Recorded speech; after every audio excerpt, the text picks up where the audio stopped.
Calling it the BCS? I know we're trying to relive the LSU glory days. But the BCS? Yo, we still had Sony Walkmans when the BCS was around. Taylor Swift was dating John Mayer when it was BCS era. The BCS? Obviously, he meant the CFP, but it wasn't that great of a look. Okay? Crazy. Crazy.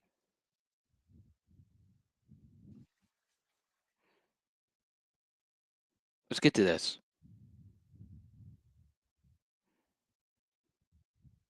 You're not worried about paying a guy or a woman or a coach, whoever you hire, an amount of money if they're winning. I would like to let you know, and you probably know this, the guy that did the Texas A&M deal, that agent over there, he reps a lot of coaches. He's got a lot of coaches. I think a couple of the coaches that you probably want down there in Baton Rouge are going to be in there. When you say setting the template, what do you mean by that? Legitimately, what do you mean by that? Well, legitimately, I think that everyone is in agreement here in the state of Louisiana that the next coach that we hire is going to have a patently different contract. If that agent can't see what's coming down the pipe in the way that, look, these big name coaches, they're big names because they win. What are they afraid of?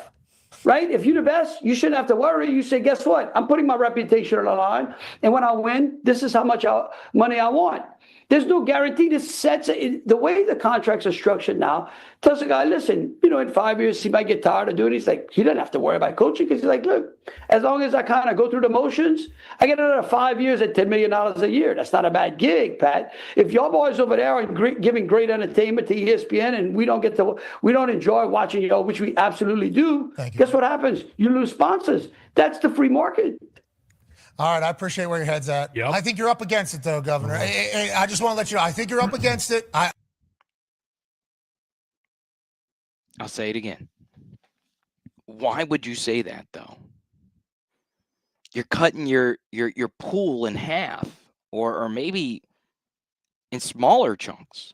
When you say that, it's like, yeah, it still can happen, but once again, with anything in life, it is very off-putting to me unless you're giving an obvious opinion based on an entertainment entity, which all of this is. But when it's something as serious as finding the next head coach of the football team,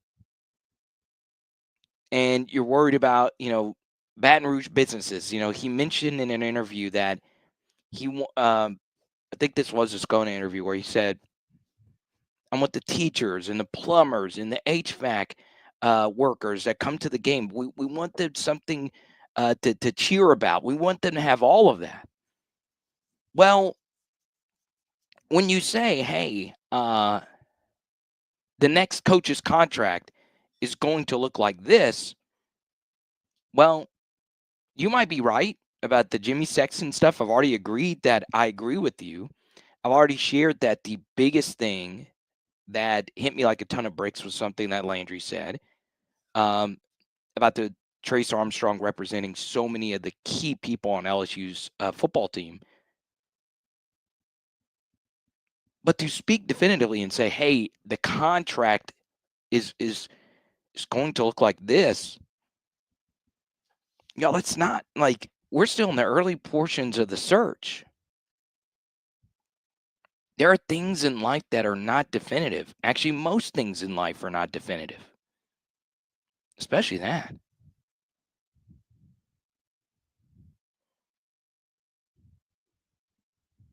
Let's go to Boris. Show the team the 1979 USC game and how a team of normal guys can just go out and give a natty team a very bad day. Guts. Just leave out the last 5 minutes. Well, I guess I got to go back and pull up the 1979 LSU USC game. Where can I see that, dude? Is it on YouTube? Do I need to pull up Do I need to go to my grandmother's house to get it on her antenna? Maybe she has it taped on some of her Amos and Andy and I Love Lucy cassettes. The one with the slot, the VHS slot that for some reason had two half circle slits at the bottom of it. You know what I'm talking about? Maybe I can actually the slit was there so you could put your hand and take the tape out.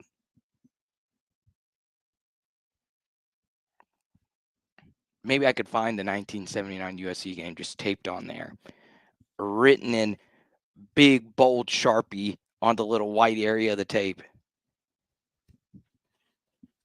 Dane was there. Dane said he was at that game. Dane might have footage. Dane, did you shoot it on your iPhone? Did you shoot it on or your Nokia?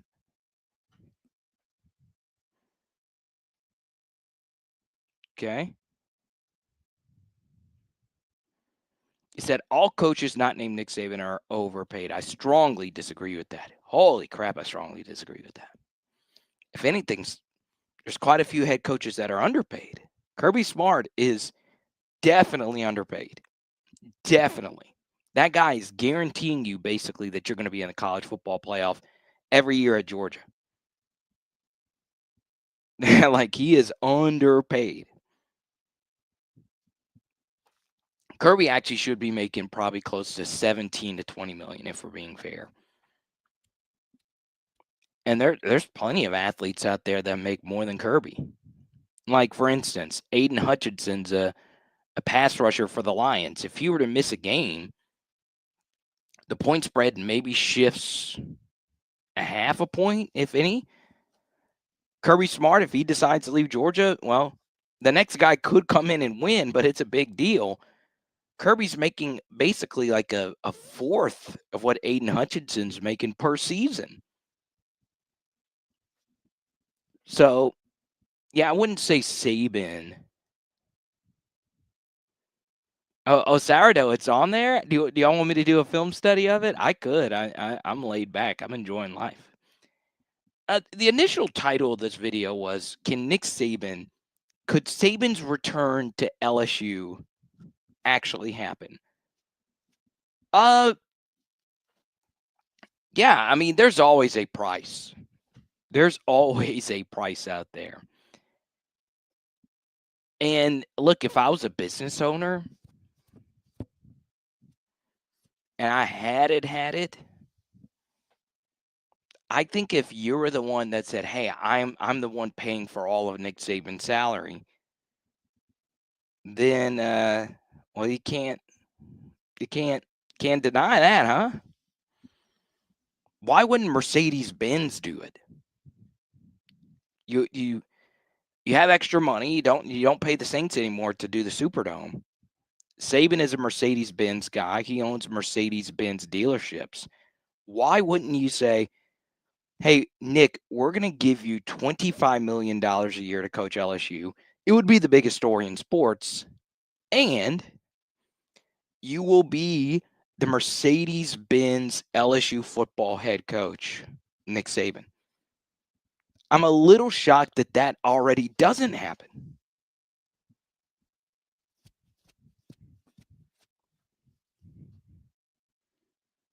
But I don't think Nick's coming back. I don't think so. All right. Here's what we're going to do. Next 5 to 10 minutes, I'm going to answer as many questions as we possibly can. If you super chat, we'll keep the party going. All right.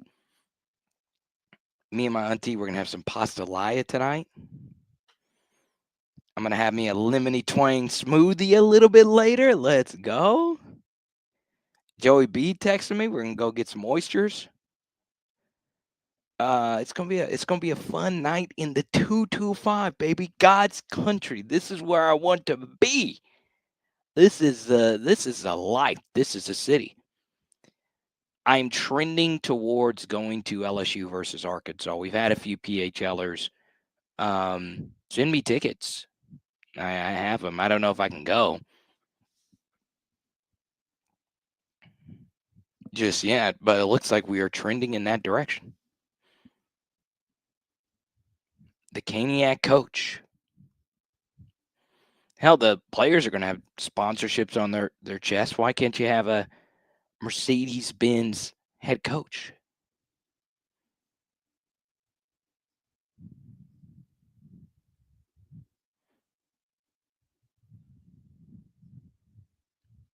This comes in from Brennan. He says, Carter, please talk me out of being beyond frustrated with Jeff Landry. Okay.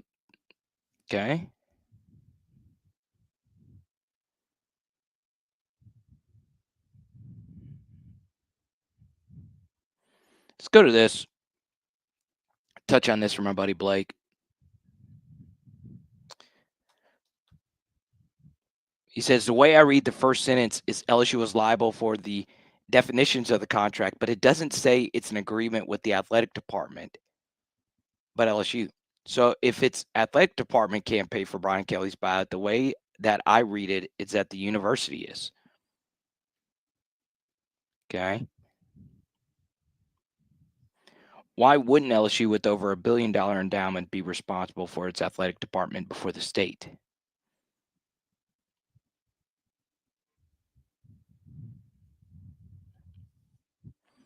It's an interesting question.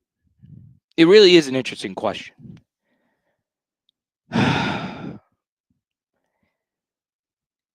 You know, it varies by school how much the athletic departments are in with the actual state funding of the university. I will always stand by this, though, because it gets into what exactly the contract says. Why shouldn't this money go here? And then you have the Robert Manns of the world who makes a good point every single time. They dismiss Robert Mann. I know Robert, not well. He never taught me when I was at the Manship School, but he was a professor there when I was there. And, Robert Mann always says, well, why are we giving all this? Why does athletics have all this money and we can't pay for libraries? And yeah, it's a decent point, but the athletic department is the athletic department and all of that. What I would always say, though, and this is so vitally important when it comes to anything involving sports spending, all of this is silly. All of it. And what really changed my view on this is, and we'll get to oh, you want me to we'll do it for an off-season thing, Boris. Okay. Message me on Patreon. We'll do a 1979 LSU film study. I'll do my best.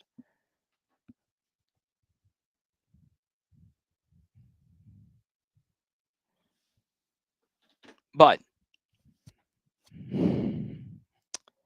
I went to England to get engaged to my wife, and we're also just going because I'm a big fan of the country England. I would live there in a heartbeat. I love England. And here come well, if you don't like America, get the hell out. I hate that comment so much. Like, I really, really, really do. That lets you know that that person's beliefs are probably not great. If you don't like America, get the hell out of here. I hate that. But I love England. London's a great city. If you went, you'd probably like it too. But Londonites are really nice people, and I'm a talkative person. And when I went to pubs and had a few soda pops, I would have conversations, and they would ask you, "Hey, what do you do for work?" We even went live from Buckingham Palace. Seriously, and go look for it yourself. And when I would make friends and all of that over there, they would say, "What do you do?" And I was like, "Well, I'm a college football YouTuber." Well, Londonites are very familiar with the NFL because the NFL plays games every year in London. But explaining college athletics to them is really hard to do because you then say it's not professional sports, but now people are getting paid and coaches make this and the crowds are bigger than your crowds and the fans are as rabid, if not more rabid than your fans. And the crowds for the college games are oftentimes bigger than the crowds for the NFL games. And they'd be like, wait, it's those are pros. Those are in Dallas and Los Angeles and all of that. It's a weird thing to explain to anyone. So whenever we talk economics of the sport and the money and how everything should work, understand that all of this is made up. Like, all of this is crazy. All of this doesn't make sense. And then the craziest thing was when I would explain the buyouts. That actually kind of made sense to them now that I think about it, because one brought up, hey, go look at some of the transfer fees for the English soccer superstars.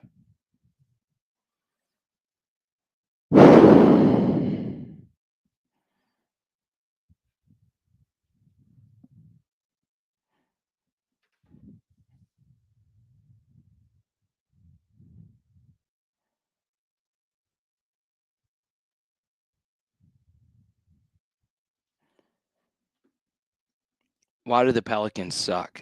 I filmed something and posted it on Twitter that I should not have posted. I had a meltdown when I left all this stress of the LSU football world, the Jeff Landry, all of it yesterday, one of the craziest days in the history of LSU football. And to relieve myself, I was like, oh, okay, let me go put on the television my second favorite sports team, which is the New Orleans Pelicans. Love the New Orleans Pelicans. Even wore my New Orleans Pelicans stadium giveaway sweater.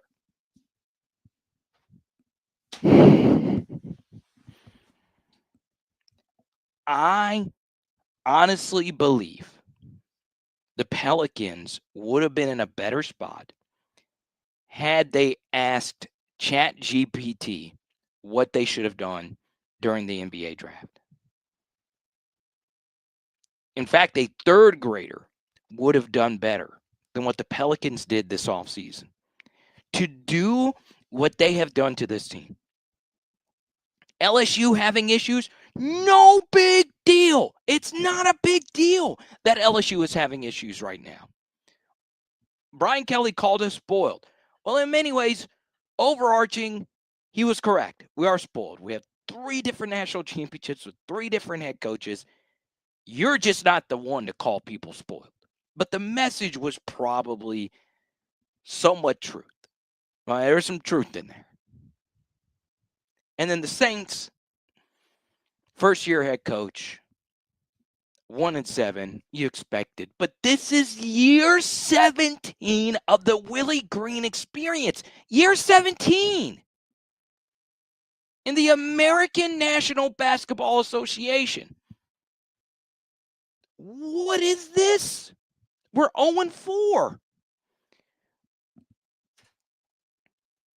We could have had the number 1 and number 2 overall draft selections in an amazing draft class. But no, we traded it away for Derek Queen, who somehow, someway has the ceiling of Robert Tractor Trailer, while at the same time has the floor of Robert Tractor Trailer. He's not going to be a bust. Oh, my God. Dude.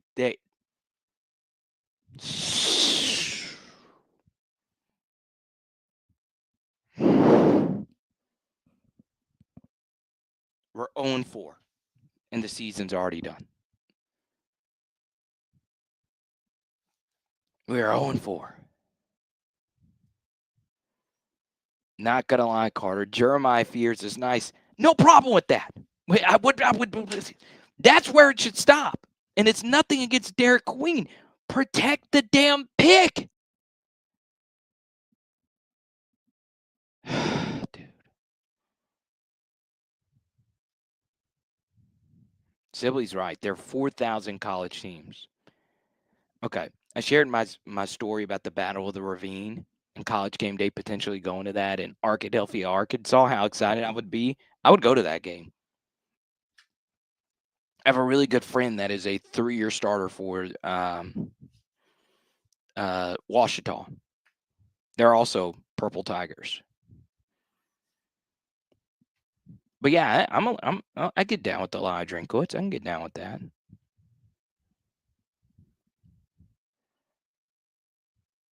So there you go. All right, y'all. That's going to do it for me. Great show. Great show. On the road. Had a little bit of a technical issue at the beginning, but man, God. What do they say? It's never a dull moment. Never a dull moment. Big thanks to all our supers. Rodney, Kenny joining the membership. Kenny, I love the doggo. I should have given you more love a little bit earlier. Thank you, Kenny. Welcome. Alex and Boris, thank you guys so freaking much.